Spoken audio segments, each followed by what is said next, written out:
Bonjour, aujourd'hui dans les petits experts de la recherche, nous allons nous poser la question: qu'est-ce que c'est qu'une information historique fiable? En effet, en histoire, les informations ont une particularité. Le travail de l'historien, ça va donc être de trouver des informations, des traces ou des données historiques et de mener une enquête, de reconstituer ce qui s'est passé. Alors il y a des choses qui aujourd'hui nous paraissent évidentes, par exemple la façon dont vivaient les Gaulois, les combats au Moyen Âge, mais pendant longtemps on ne savait pas, on ne pouvait pas avoir accès à toutes les sources et on ne comprenait pas le déroulement de l'histoire. Alors, le problème avec les informations historiques, c'est qu'en fait, elles peuvent venir avoir différentes provenances.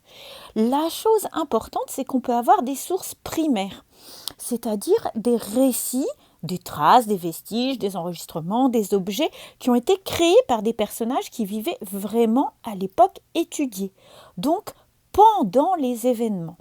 Ça peut être des discours, des journaux, des recettes, des jouets, tout ce que vous voulez. Donc souvent, ça a une valeur de témoignage. Donc on peut penser que les sources primaires, ce sont des sources importantes, mais pas que.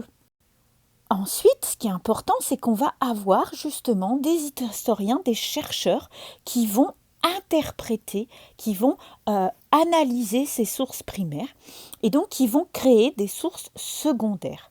Donc une source secondaire, en fait, c'est ce qui a été créé par un auteur qui n'a pas spécialement vécu les événements. C'est ce qui a été créé après les événements. Mais ça permet de prendre un peu de recul et donc d'être dans l'analyse. Donc on voit que c'est important aussi parce que autant les sources primaires, elles se passent au moment de l'événement, mais on est pris dedans, autant les sources secondaires qui sont après, ça peut être des interprétations, mais ça a aussi une valeur de réflexion. On voit donc que ça n'est pas si simple, parce qu'en fait, on va parler donc de sources primaires et de sources secondaires, mais le but, c'est d'essayer de trouver des preuves historiques pour expliquer, pour donner des exemples sur notre enquête. Donc en fait, que ça soit des sources primaires ou secondaires, il faut toujours se poser la question de l'authenticité. Est-ce que ma source primaire, elle est vraie? Est-ce qu'elle n'a pas été falsifiée? Ou est-ce que ma source secondaire, elle n'interprète pas un peu trop? C'est-à-dire qu'elle n'est pas trop subjective. Quelle est l'expertise des gens? Si par exemple c'est quelqu'un qui vivait à la campagne et qui parle des villes à l'époque romaine, est-ce que c'était un expert en ville à l'époque romaine? Pareil pour les sources secondaires. Est-ce que l'auteur, c'est quelqu'un qui a fait des recherches, qui est reconnu comme un expert digne de confiance? Et enfin, la perspective, parce que les sources primaires comme les sources secondaires, on a la notion de point de vue, c'est-à-dire qu'en fait, quand on écrit quelque chose, on choisit de présenter les informations sous un certain angle, une perspective.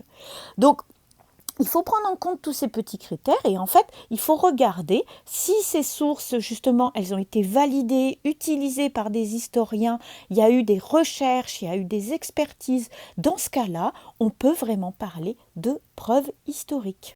Voilà, donc les informations historiques, il faut toujours faire attention parce qu'on a un proverbe qui dit que l'histoire est écrite par les vainqueurs. Donc quand vous faites une recherche en histoire, il faut d'abord trouver l'origine de la source.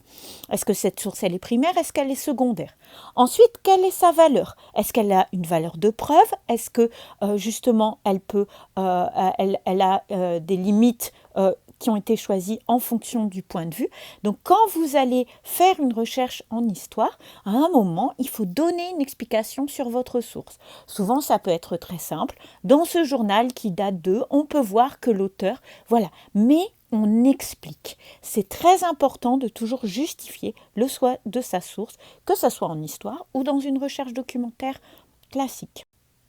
Voilà, je pense que vous avez quelques éléments importants pour faire votre recherche en histoire. Donc, je vous souhaite bon courage et je vous donne rendez-vous très bientôt pour de nouvelles aventures des petits experts de la recherche.